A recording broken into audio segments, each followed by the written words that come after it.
Hello everyone, कैसे हैं आप सब। एक बार पुनः शिव कोचिंग क्लासेस पर स्वागत है। बच्चों 12th क्लास के फिजिक्स की बात करें तो फिजिक्स में जो चैप्टर 1 है, ठीक है, चैप्टर 1 में बच्चों आज हम पूरा रिवीजन करने वाले हैं, पूरा चैप्टर। तो जो बच्चे चैनल पे पहली बार आए चैनल को सब्सक्राइब जरूर कर लेना। वेरी वेरी वेरी इंपॉर्टेंट यहाँ पर आपका है ना क्वेश्चन होने वाला है बच्चों। जितना भी यहाँ पे मैं कराऊंगा इससे बहुत कुछ रिवीजन हो जाएगा। ऑब्जेक्टिव क्वेश्चन, 2 अंक वाले क्वेश्चन, 3 अंक वाले क्वेश्चन पूरे तैयार हो जाएंगे। तो इसलिए आप अंत तक बने रहिएगा। एक क्वेश्चन के साथ दूसरा क्वेश्चन भी रिलेटेड आपको समझाते चलूंगा। चलिए शुरू करते हैं बच्चों। पहला प्रश्न है आपके, कूलाम के व्युत्क्रम वर्ग का नियम लिखिए। पूरा हम सिस्टमेटिक ऐसे क्वेश्चन लेकर आए जो एग्जाम में पूछे जा सकते हैं। तो सबसे पहले तो कूलाम का नियम ही आपको आना चाहिए। कूलाम के व्युत्क्रम वर्ग का नियम मतलब कूलाम का नियम है, इसकी सीमाएं पूछी जाती है बच्चों। तो कूलाम का नियम भी कई बार पूछा गया है कि हमारे पास 2 बिंदु आवेश है, Q1 है बच्चों और दूसरा Q2 है। दोनों के बीच की दूरी कितनी है, R है। तब कूलाम के नियम के आधार पर किन्हीं 2 बिंदु आवेशों के बीच लगने वाला बल दोनों आवेशों के परिमाण के गुणनफल के अनुक्रमानुपाती और बीच के दूरी के वर्ग के व्युत्क्रमानुपाती होता है। आज बहुत कुछ रिवीजन होने वाला है, थोड़ा सा समय लगेगा लेकिन मैं गारंटेड कहता हूं कि आज मजा आएगा, अंत तक देखेगा जरूर। कूलाम ने क्या बताया, किन्हीं 2 बिंदु आवेशों के बीच लगने वाला बल दोनों आवेश के परिमाण के गुणनफल के अनुक्रमानुपाती और बीच की दूरी के वर्ग के व्युत्क्रमानुपाती होता है। जब दोनों को मिलाते हैं बच्चों तो F समानुपाती हो जाएगा Q1 Q2 बटा R स्क्वायर हो जाता है और समानुपाती हटाते हैं तो एक नियतांक लग जाता है जिसे K हम यहां पर समानुपाती नियतांक कहते हैं, Q1 Q2 बटा R स्क्वायर। ये कूलाम का नियम पर रिवीजन हो रहा है ना आपका। SI पद्धति में जो आपका K का मान होता है 1/4 पाई एप्सिलॉन नॉट है ना, 4 pi epsilon not Q1 Q2 बटे R स्क्वायर। जी हाँ बच्चों, यही आपके कूलाम के व्युत्क्रम वर्ग का नियम है। ठीक है, कूलाम का व्युत्क्रम वर्ग का नियम क्लियर हो गया होगा कि नहीं। हम यहाँ पर रिवीजन कर रहे हैं ना, वैसे पूरा सिस्टमेटिक चैप्टर हमने पढ़ा रखे हैं तो आप देखे होंगे। रिवीजन में ऐसे ही फास्ट चलेगा बच्चों, है ना। तो किन्हीं 2 बिंदु आवेशों के बीच लगने वाला बल आवेशों के परिमाण के गुणनफल के अनुक्रमानुपाती तथा बीच की दूरी के वर्ग के व्युत्क्रमानुपाती होता है। तो यहाँ पर 2 सीमाएं हो गया। कूलाम के व्युत्क्रम वर्ग का नियम केवल बिंदु आवेश के लिए ही सत्य है, क्योंकि हमने बताया किन्हीं 2 बिंदु आवेश, जैसे एक बिंदु यहाँ पर A और B है, इन बिंदु आवेश है यहाँ पे, तो 2 बिंदु आवेश के लिए ही कूलाम का नियम सत्य होगा। यह केवल उन आवेशों के लिए सत्य है जो विराम अवस्था में है, मतलब गतिमान नहीं है। यदि गति कर रहे हैं तो फिर कूलाम का व्युत्क्रम वर्ग नियम नहीं लग सकता। तो बच्चों यहाँ पे एक क्वेश्चन के साथ दूसरा क्वेश्चन भी आपका तैयार हो गया। कूलाम का नियम आपने सीख लिया, थ्योरम ही कंप्लीट हो गया, है ना, शॉर्टकट में कि कूलाम का नियम क्या है। किन्हीं 2 बिंदु आवेशों के बीच लगने वाला आकर्षण या प्रतिकर्षण बल दोनों आवेश के परिमाण के गुणनफल के अनुक्रमानुपाती तथा बीच की दूरी के वर्ग के व्युत्क्रमानुपाती होता है। ठीक, चलिए अगला जो हमारा प्रश्न है बच्चों, विद्युत आवेश के मूलभूत गुण। आवेश के मूलभूत गुण मतलब आवेश के कौन कौन से गुण हैं, 2-3 गुण आपको क्लियर रखना है। पहला तो आपका यह है कि जो आवेश है वो संरक्षण के सिद्धांत पर कार्य करता है। मतलब आवेश को ना तो नष्ट कर सकते हैं ना तो उत्पन्न कर सकते हैं बच्चों, ना तो नष्ट कर सकते हैं ना तो उत्पन्न कर सकते हैं। और आवेश क्वांटमीकरण के सिद्धांत पर आधारित है। क्वांटमीकरण का सिद्धांत यह कहता है कि कोई निकाय है बच्चों, उसमें n इलेक्ट्रॉन है, तो टोटल जो आवेश होगा 1 इलेक्ट्रॉन पर आवेश के n के मल्टीपल होगा। भाई 1 इलेक्ट्रॉन पर कितना आवेश होता है, 1 इलेक्ट्रॉन पर आवेश 1.6 गुणे 10⁻⁻19 कूलाम। ये आपके 1 इलेक्ट्रॉन पर आवेश है। अब कितना इलेक्ट्रॉन, जैसे 10 इलेक्ट्रॉन है तो 10 का गुणा कर देंगे तो टोटल आवेश आ जाएगा। यही आवेश का क्या है बच्चों, क्वांटमीकरण। तो क्वांटमीकरण के सिद्धांत के आधार पर आवेश जो है Q बराबर Ne होता है, यानी किसी निकाय पर जो कुल आवेश का मान है वो ±Ne। n का मतलब होता है नंबर ऑफ इलेक्ट्रॉन और यहां E है मतलब 1 इलेक्ट्रॉन पर कितना आवेश। दूसरा आवेश संरक्षण का सिद्धांत मतलब आवेश ना तो उत्पन्न होता है ना ही इसे हम नष्ट कर सकते हैं। तीसरा बच्चों, विद्युत आवेश योज्य होता है। योज्य का मतलब होता है किसी भी निकाय का जो कुल आवेश है उसमें उपस्थित विभिन्न आवेशों के योग के बराबर होता है, यानी बीजगणितीय योग के बराबर होता है। जितना विभिन्न भाग में उपस्थित आवेश होंगे, जैसे मैं आपसे कह दूं कि इस निकाय पर Q1 आवेश है, Q2 आवेश है, Q3 है, Q4 है और Q5 है, तो टोटल जो आवेश होगा उनके बीजगणितीय योग के बराबर हो जाएगा। पूरा जोड़ देंगे Q3 Q4 और Q5। ये हो गया बच्चों किसी भी निकाय पर जो टोटल आवेश हो जाता है वो कुल आवेशों के इन विभिन्न भाग में जो आवेश हैं उनके योग के बराबर होता है, अर्थात बीजगणितीय योग के बराबर होता है। तो 3 प्रॉपर्टी हो गया, ठीक है। आवेश का क्वांटमीकरण सिद्धांत पर कार्य करता है, सिंपल है, Q बराबर NE। आवेश संरक्षण का सिद्धांत है, इसको हम ना तो नष्ट कर सकते ना तो आप उत्पन्न कर सकते हैं बच्चों, सिंपल है। ठीक, चलिए आगे चलते हैं। एकांक आवेश की परिभाषा लिखिए। बहुत ही छोटे छोटे क्वेश्चन है लेकिन काफी इंपॉर्टेंट है बच्चों, इसे आप मिस नहीं कर सकते। जैसा कि अभी आपने एक चीज यहां पर देखा था फॉर्मूला कि F बराबर 1/4πε0 Q1 Q2 बटा R²। इस पूरे की वैल्यू जो होती है बच्चों वो होती है 9 × 10⁹ ठीक है, और फिर आपका हो जाएगा Q1 Q2 बटे R²। यहां से हम परिभाषा निकालेंगे। देखिए कितना सिंपल है।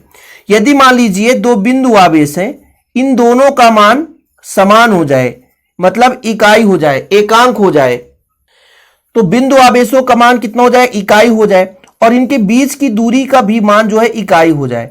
यानी एकांक आवेश जब इकाई दूरी पर स्थित हो और उनके बीच जो बल है 9 × 10⁻9 न्यूटन का बल लग जाए। देखना भाई साहब, आसानी से बताता हूं। यानी समान परिमाण एकांक आवेश की परिभाषा निकालना है तो यहां पर इकाई ना मानकर भाई आवेश का मान निकालना है, तो इसको मैं क्यों मान लूं कि समान परिमाण के आवेश हैं और उनके बीच कितना बल लगे, 9 × 10⁻9 न्यूटन का बल लगे, और भाई दोनों कितने दूरी पर स्थित हो, इकाई पर। Q1 का मान भी Q, Q2 का मान भी Q, इकाई दूरी पर स्थित है तो इकाई का वर्ग पूरा का पूरा कट जाएगा बच्चों। तो Q² बराबर 1, Q बराबर ±1। एकांक आवेश कब होगा, जब 2 बिंदु आवेश इकाई दूरी पर स्थित है, मतलब इकाई हो सकता है 1 मीटर 1 सेंटीमीटर है, और समान सजातीय आवेश हैं, एक समान परिमाण के आवेश हैं, है ना, और एक दूसरे को 10 × 10⁻9 न्यूटन बल से आकर्षित करते हैं, तब वहां पर जो आवेश होता है वो एकांक आवेश कहलाता है। देखिए परिभाषा देखिए, यदि 2 समान परिमाण के सजातीय आवेश वायु निर्वात में एक दूसरे को 1 मीटर दूरी पर रखे हैं, मतलब एक दूसरे से 1 मीटर की दूरी पर रखे हैं, है ना, और एक दूसरे को 9 × 10⁻9 न्यूटन बल से प्रतिकर्षित कर रहे हैं, मतलब भाई समान है तो प्रतिकर्षित करेंगे, तो प्रत्येक आवेश एकांक आवेश कहलाएगा या 1 कूलाम परिमाण का आवेश माना जाएगा। फिर से समझो आप लोग, यहां पर देखो कि भाई यहां पे जो बल लग जाए 9 × 10⁻9 न्यूटन बल लग जाए तो ये पूरा का पूरा कट जाएगा, और ये जो आवेश है समान हो और इकाई दूरी पर स्थित हो, मतलब 1 मीटर की दूरी पर स्थित हो, तब जो प्रतिकर्षण बल होगा बच्चों वो एकांक आवेश या 1 कूलाम के बराबर होगा। सिंपल है कि 2 समान परिमाण के सजातीय आवेश, मतलब 2 आवेश है, सजाती है, समान आवेश है, इकाई दूरी पर स्थित है और एक दूसरे को 9 × 10⁻9 न्यूटन बल से प्रतिकर्षित करते हैं, तो प्रत्येक आवेश को हम एकांक आवेश कहते हैं। क्या बोलते हैं बच्चों, प्रत्येक आवेश को एकांक आवेश कहते हैं। ठीक, चलिए कोई बताएगा गाउस का नियम। किसी बंद पृष्ठ से गुजरने वाला संपूर्ण वैद्युत फ्लक्स क्या है, आगे हम बात करेंगे कि किसी भी पृष्ठ से लंबवत गुजरने वाली कुल विद्युत क्षेत्र रेखाओं की संख्या को हम वैद्युत फ्लक्स कहते हैं बच्चों। ये जैसे हमारा एक बंद पृष्ठ है ना, यहां से मान लीजिए यहां पर एक आवेश रखा हुआ है, तो यहां से गुजरने वाला कुल वैद्युत फ्लक्स उसके अंदर उपस्थित आवेश का 1/ε0 गुना होता है, ये Q/ε0। यही आपका क्या है, कूलाम का नियम है कि किसी बंद पृष्ठ से गुजरने वाला संपूर्ण वैद्युत फ्लक्स उस बंद पृष्ठ के अंदर उपस्थित कुल आवेश का 1/ε0 गुना होता है। मतलब भाई साहब यहाँ वैद्युत फ्लक्स और आवेश से संबंध दर्शाता है गाउस का प्रमेय। ठीक है, ये चीज है बच्चों कि किसी भी बंद पृष्ठ से गुजरने वाला संपूर्ण वैद्युत फ्लक्स या विद्युत फ्लक्स उस बंद पृष्ठ के अंदर उपस्थित कुल आवेश का 1/ε0 गुना होता है, जहां ε0 क्या है, आकाश या मुक्त आकाश की विद्युतशीलता है। ठीक, इसका थ्योरम आप जरूर पढ़ लेना बच्चों, काफी इंपॉर्टेंट है। ओके, चलिए आगे चलते हैं। अगला जो प्रश्न है कि 2 बल रेखाएं एक दूसरे को कभी नहीं काटती, क्यों? कारण स्पष्ट करना है कि 2 बल रेखाएं वो एक दूसरे को क्यों नहीं काटती हैं। देखिएगा, बल रेखाएं किसे कहते हैं भाई, ये बताओ आप, पहले बताओ, विद्युत क्षेत्र रेखाएं या विद्युत बल रेखा, वही चीज है ना। चाहे हम विद्युत क्षेत्र रेखा की बात करें बच्चों, चाहे विद्युत बल रेखा की बात करें, दोनों वही है। तो परेशान मत होना विद्युत बल रेखा या विद्युत क्षेत्र रेखा में। तो विद्युत क्षेत्र रेखा क्या है, एक ऐसा काल्पनिक वक्र है जहां पर एकांक धनावेश गमन कर सकता है, वो विद्युत क्षेत्र रेखा होता है। जैसे मान लीजिए डायग्राम जब आप पढ़ते हो तो ये हमारा प्लस है और ये आपका माइनस है। ठीक है, तो विद्युत क्षेत्र रेखाएं प्लस से निकलती है और माइनस पे समाप्त होती है। प्लस से निकलते बच्चों माइनस पे समाप्त होती है, ऐसे ही चलता है, ठीक है, ये ऐसे ही चलता है, ठीक है, ये प्रवेश करता है। अभी यहां पर समझो कि एक काल्पनिक वक्र है जहां एकांक धनावेश क्या करता है, गमन करता है, विद्युत क्षेत्र रेखा या विद्युत बल रेखा कहलाता है। अब बच्चों इसका एक प्रॉपर्टी है कि किसी भी बिंदु पर स्पर्श रेखा खींच दो तो उसके परिणामी दिशा को व्यक्त करता है, लेकिन यदि ये एक दूसरे को प्रतिच्छेद कर दे, यहां पे प्रतिच्छेद कर दे, तो इसी बिंदु पर दो आपके वक्र हो जाएंगे, एक इसके स्पर्श रेखा के, एक इससे स्पर्श रेखा के, और एक ही बिंदु पर दो परिणामी निकल कर आएगा। समझिएगा कि यदि दो विद्युत क्षेत्र रेखा एक दूसरे को काट दे तो एक ही बिंदु पर दो परिणामी दिशा निकल कर आएगा, जो कि संभव नहीं है। देखिए दो बल रेखाएं एक दूसरे को प्रतिच्छेद नहीं करती, क्योंकि यदि एक दूसरे को प्रतिच्छेद करेगी तो प्रतिच्छेद बिंदु पर दो स्पर्श रेखाएं खींच सकते हैं, है ना, जो कि उस बिंदु पर विद्युत क्षेत्र की दो दिशाएं प्रदर्शित करेगा। किंतु विद्युत क्षेत्र की एक बिंदु पर केवल एक ही दिशा संभव है, दो दिशा संभव नहीं है, अतः दो बल रेखाएं एक दूसरे को कभी प्रतिच्छेद नहीं करती। मेरे कहने का तात्पर्य आपने समझ गया होगा कि मान लीजिए दो रेखाएं काट रही हैं, एक ऐसा गया, ये कैसा। अब इसी बिंदु पर हम एक ही बिंदु पर दो स्पर्श रेखा खींच सकते हैं, क्योंकि यहां पर दो रेखा, एक इसके स्पर्श रेखा और एक ये जो नीचे जा रहा तो इसका स्पर्श रेखा, तो दो दिशा बताएगा। एक ही बिंदु पर दो परिणामी दिशा नहीं हो सकता, एक बिंदु पर केवल एक ही स्पर्श रेखा संभव है, इसलिए विद्युत क्षेत्र रेखाएं कभी एक दूसरे को नहीं काटती। ओके, आवेश का क्वांटमीकरण क्या है समझना है। बताओ, मैंने अभी आपको बताया था कि प्रत्येक आवेश की मात्रा जो है एक इलेक्ट्रॉन पर आवेश की मात्रा के पूर्ण गुणज होता है। यानी हमारा एक पदार्थ है, पदार्थ में टोटल जो आवेश का मान है, क्यू का मान है, वो एक इलेक्ट्रॉन पर आवेश और कितने इलेक्ट्रॉन है उसके मल्टीपल के बराबर होगा, प्लस माइनस हम कर देते हैं। यही आवेश का क्वांटमीकरण है। बिल्कुल कि टोटल आवेश कैसे निकालेंगे भाई, एक इलेक्ट्रॉन का आवेश हमें पता है और कितना इलेक्ट्रॉन है उसका मल्टीप्लाई कर देंगे, वो आपका क्या हो जाएगा, आवेश का क्वांटमीकरण। बस सिंपल है कि प्रत्येक आवेशित पदार्थ पर आवेश की मात्रा, प्रत्येक आवेशित पदार्थ पर आवेश की मात्रा एक इलेक्ट्रॉन पर आवेश की मात्रा के पूर्ण गुणज में होता है। यानी यहां पर आवेशित पदार्थ पर इलेक्ट्रॉन हो सकते हैं 1 2 3 4 5 6 कई हो सकते हैं, और एक इलेक्ट्रॉन पर आवेश इतना होता ही है, तो इसका मल्टीपल होगा बच्चों आवेश की टोटल मात्रा। ठीक है, चलो सुपर फास्ट कर रहे हैं बच्चों, इसलिए हम कम समय ले रहे हैं आपके लिए। ओके, चलिए आगे चलते हैं। विद्युत फ्लक्स क्या है, इसका एसआई मात्रक लिखिए। विद्युत फ्लक्स, कोई भी हमारे पास पृष्ठ है बच्चों, कोई भी हमारे पास पृष्ठ है, जैसे हम मान के चलते हैं हमारे पास एक पृष्ठ है, ठीक है।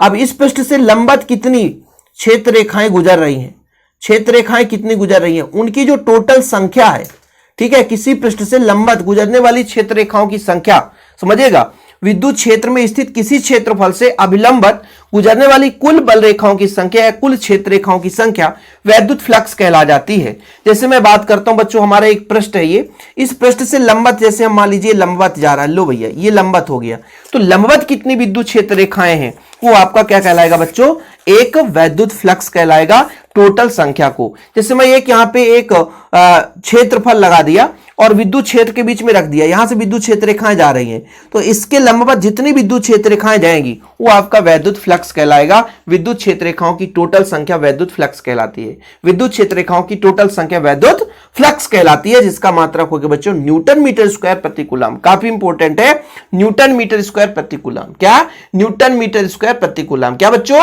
न्यूटन मीटर स्क्वायर प्रति कूलम। मूल आवेश किसे कहते हैं, मूल आवेश का मान 1.6 × 10⁻−19 कूलम। कई बार ऑब्जेक्टिव में पूछा गया है।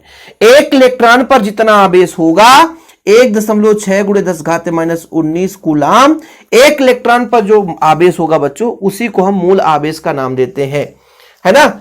एक इलेक्ट्रॉन पर जितना आवेश होगा वो उसका मूल आवेश कहलाता है। यहां पर थोड़ा सा एक बड़ा क्वेश्चन है विद्युत फ्लक्स से, कि विद्युत फ्लक्स क्या है, विद्युत फ्लक्स कितने प्रकार के होते हैं। सिद्ध कीजिए कि विद्युत क्षेत्र के समांतर पृष्ठ से गुजरने वाले विद्युत फ्लक्स का मान 0 है। क्योंकि आप सबको पता है कि लंबवत विद्युत क्षेत्र रेखाएं गुजरेंगी, लंबवत विद्युत क्षेत्र रेखाएं गुजरेंगी, उन्हीं की संख्या जो है वो विद्युत फ्लक्स कहलाता है। तो विद्युत फ्लक्स की परिभाषा तो यूं आसानी से कोई भी बता सकता है भाई, कि विद्युत क्षेत्र में स्थित किसी क्षेत्रफल से लंबवत गुजरने वाली कुल रेखाओं की संख्या विद्युत फ्लक्स कहलाती है। लंबवत निकलने वाली कुल बल रेखाओं की संख्या ही आपकी विद्युत फ्लक्स कहलाती है बच्चों।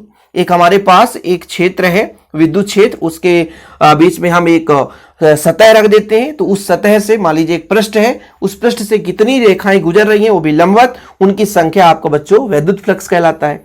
ये दो प्रकार से होता है, एक धनात्मक और एक ऋणात्मक। धनात्मक क्या होता है कि जब किसी पृष्ठ से गुजरने वाली क्षेत्र रेखाएं बाहर की ओर जाती हैं तो आपका फ्लक्स क्या है, उनकी जो टोटल संख्या है वो धनात्मक के रूप में व्यक्त होगा। यानी किसी पृष्ठ से जब बाहर विद्युत क्षेत्र रेखाएं जा रही होती हैं, बाहर की ओर जाती है, तो उनकी टोटल संख्या वो धनात्मक फ्लक्स कहलाएगा।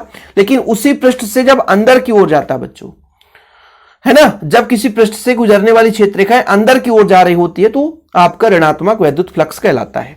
अब वैद्युत फ्लक्स का फार्मूला होता है, यहां पे मैं आपको बताता हूं कि फाई इक्वल होता है बच्चों E इंटू डी एस। ठीक है, जब ये टूटता है तो फाई बराबर हो जाता है E D S cos theta, E D S cos theta. अब बात यहां पर ds का मतलब होता है क्षेत्र सदिश और E का मतलब होता है बच्चों विद्युत क्षेत्र। ठीक है, जैसे मैं कहता हूं कि ये मेरा एक क्षेत्रफल है, ठीक है, एक क्षेत्रफल है और विद्युत क्षेत्र की भी दिशा इधर है और उसका एरिया वेक्टर भी इधर है। ठीक है, तब इन दोनों के बीच जो थीटा है बच्चों वो कितना हो जाएगा आपका, थीटा क्या है वो 0 डिग्री होगा। क्यों? क्योंकि भाई साहब लंबवत ये विद्युत क्षेत्र रेखा तो है ही है, विद्युत क्षेत्र रेखा लंबवत है। ठीक है, और हमेशा जो पृष्ठ होता है वो भी उसका जो एरिया वेक्टर होता है बच्चों पृष्ठ के लंबवत होता है, तो इन दोनों के बीच जो कोण है वो आपका 0 डिग्री होगा। देखो आप पहले फैक्ट की बात समझो, ये जो विद्युत क्षेत्र रेखा है वो पृष्ठ के लंबवत होगा और एरिया वेक्टर जो होता बच्चों, एरिया वेक्टर मतलब क्षेत्र सदिश, वो भी लंबवत होगा, तो इन दोनों के बीच जो कोण है 0 डिग्री है। लेकिन ऐसा हो जाए कि भाई एरिया वेक्टर तो आपका क्या होगा, उसके लंबवत ही होगा, लेकिन यदि ये आपका क्षेत्र है और क्षेत्र के समांतर विद्युत क्षेत्र हो जाए तब इनके बीच थीटा बराबर कितना होगा, 90 डिग्री होगा। तो जब बात की जाती है विद्युत क्षेत्र के समांतर पृष्ठ रख दिया जाए, यानी जो पृष्ठ है वो विद्युत क्षेत्र के समांतर, यहां पे पृष्ठ विद्युत क्षेत्र के लंबवत था, यहां पे जो पृष्ठ है वो विद्युत क्षेत्र के समांतर है, तब E और ds के बीच थीटा बराबर कितना होगा, 90। और जब थीटा बराबर 90 रखेंगे बच्चों तो E ds cos 90 और cos 90 का मान शून्य हो जाता है, मतलब विद्युत फ्लक्स आपका क्या हो जाएगा, शून्य हो जाएगा। यानी कहने का तात्पर्य विद्युत फ्लक्स कब अधिकतम होता है, जब जो आपका विद्युत क्षेत्र है वो पृष्ठ के लंबवत हो, क्योंकि जब पृष्ठ के लंबवत होता है तो इसके एरिया वेक्टर के समांतर होता है, तो कोण 0 डिग्री, cos 0 का मान 1 होता है। लेकिन जब ये क्षेत्र सदिश पृष्ठ के समांतर हो गया तब ये आपका क्षेत्र सदिश हो गया और विद्युत क्षेत्र, ये विद्युत क्षेत्र है बच्चों, विद्युत क्षेत्र है, क्या है, विद्युत क्षेत्र, विद्युत क्षेत्र इस पृष्ठ के समांतर है, तब विद्युत क्षेत्र और एरिया वेक्टर के बीच कोण 90 डिग्री बन गया। इस स्थिति में फाई का मान 0 हो जाता है। ठीक है, जैसे यहां पर आप देख लो कि यदि विद्युत क्षेत्र E ds क्षेत्रफल वाले पृष्ठ के लंबवत है तो कोण थीटा बना रहा है, तो इतना हो जाएगा E ds cos थीटा। जब समांतर हो जाता है बच्चों तो 90 डिग्री और cos 90 का मान शून्य होता है, इसलिए यहां पर शून्य रख देंगे, इसलिए फ्लक्स शून्य हो जाता है। तो यह चीज क्लियर हुआ कि विद्युत क्षेत्र रेखा यदि पृष्ठ के समांतर जाएगी, मतलब पृष्ठ से जा ही नहीं रही, तो फ्लक्स कहां से होगा, फ्लक्स तो तभी हो सकता है जब विद्युत क्षेत्र रेखाएं पृष्ठ से जाएगी। यदि पृष्ठ से नहीं जा रही बच्चों तो फिर आपका वो फ्लक्स वहां पे होगा ही नहीं। सिंपल है, ज्यादा कुछ कहने की जरूरत है नहीं। चलिए विद्युत क्षेत्र की तीव्रता की परिभाषा दीजिए। ठीक है, एकांक आवेश पर लगने वाला बल, हमारे पास एक विद्युत क्षेत्र है बच्चों, एक विद्युत क्षेत्र है और वहां पर एकांक आवेश रखा गया है। विद्युत क्षेत्र पर एकांक आवेश पर जितना बल लगेगा बच्चों उसी को बोलते हैं विद्युत क्षेत्र की तीव्रता। इसका मात्रक हो जाएगा, बल का मात्रक न्यूटन प्रति कूलम, न्यूटन प्रति कूलम,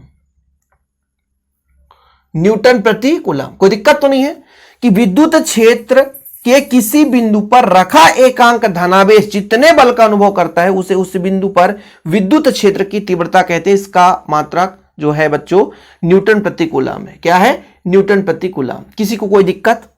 ठीक है, कि विद्युत क्षेत्र की तीव्रता को परिभाषित करना, तो एकांक आवेश पर लगने वाला बल जितने बल का अनुभव करेगा, मतलब एक विद्युत क्षेत्र है वहां पर आवेश रख दिया हमने, जितना बल का अनुभव करेगा वो उसकी विद्युत क्षेत्र की तीव्रता कहला जाएगी। ठीक है, इसका ऐसा ही मात्रक न्यूटन प्रति कूलम है। लो भैया, काफी महत्वपूर्ण विद्युत क्षेत्र रेखा का गुण बताओ। विद्युत क्षेत्र मैंने पढ़ा दिया, अब इसके गुण के बारे में आपको बताना है, कोई बच्चा आसानी से बता सकता है इसके गुण के बारे में। चलिए शुरू करते हैं बच्चों। ये आपका प्लस है और ये आपका माइनस है, एक चालक है, ठीक है। विद्युत क्षेत्र रेखाएं प्लस से होकर के माइनस पर समाप्त होती है। पहला प्रगुण याद करो, सुपर फास्ट, ज्यादा समय नहीं है भाई, ठीक है, ज्यादा समय अपने पास नहीं है, ठीक है। प्लस से निकलती है, माइनस पे समाप्त होती है। दूसरा चीज, पहला प्लस से माइनस की ओर चलती है, ठीक है। दूसरा बच्चों ये लंबवत निकलती है, कैसे, लंबवत निकलती है। तीसरा लचकदार डोरी के समान होती है। चौथा, इसके किसी भी बिंदु पर खींची गई स्पर्श रेखा उसके परिणामी दिशा को व्यक्त करता है। बस खत्म कहानी। विद्युत क्षेत्र रेखा बच्चों लचकदार डोरी के समान होती है। जहां पर तीव्रता अधिक होती है वहां पे सघन, और जहां पर तीव्रता कम होती है वहां पे विरल होती है। 5 आपको बता दिया, ठीक है। फिर से समझो, विद्युत क्षेत्र रेखाएं प्लस से निकल करके माइनस पे समाप्त होती है। दूसरा बच्चों, विद्युत क्षेत्र रेखाएं हमेशा लंबवत निकलती है, लंबवत प्रवेश करती है। विद्युत क्षेत्र रेखा लचकदार डोरी के समान होती है। अगला, विद्युत क्षेत्र रेखा एक दूसरे को कभी काटती नहीं है, ठीक है। विद्युत क्षेत्र रेखा किसी भी बिंदु पर खींची गई स्पर्श रेखा उसके परिणामी दिशा को बताता है। विद्युत क्षेत्र रेखा जहां पे विद्युत क्षेत्र प्रबल है वहां पर सघन होता है, और जहां पर विद्युत क्षेत्र दुर्बल है वहां पे विरल होता है। बस सिंपल। विद्युत क्षेत्र रेखा किसी बिंदु पर खींची गई स्पर्श रेखा उस बिंदु पर परिणामी तीव्रता की दिशा को प्रदर्शित करता है, बता दिया मैंने। 2 क्षेत्र रेखा एक दूसरे को कभी नहीं काटती। विद्युत क्षेत्र रेखा धनावेश से प्रारंभ होकर ऋणावेश पर समाप्त होती है। विद्युत क्षेत्र रेखा सतत वक्र बनाती है, जो बीच में कहीं भी नहीं टूटती है, लगातार चलती रहती है। और ये आपको बताया मैंने, लचकदार डोरी के समान होती है। और एक बता दिया मैंने, हमेशा लंबवत निकलती है और लंबवत ही प्रवेश करती है। एक और बताया कि जहां पर तीव्रता अधिक है वहां पे वो सघन होती है, और जहां पर तीव्रता कम होती है वो विरल होती है। इसके बाद आज का आखिरी क्वेश्चन है, आवेश की योज्यता से आप क्या समझते हो। स्टार्टिंग में ही बताया था जब आवेश का प्रगुण हम पढ़ा रहे थे, आवेश की योज्यता का मतलब क्या होता है। जैसे मैंने कहा बच्चों, ये निकाय है, Q1 आवेश है, Q2 आवेश है, Q3 आवेश है, Q4 है, Q5 है। तो जो टोटल आवेश है उनके बीजगणितीय योग के बराबर होगा, ठीक है। जितने भी आवेश थे Q4 Q5 इनके बीजगणितीय योग के बराबर होगा।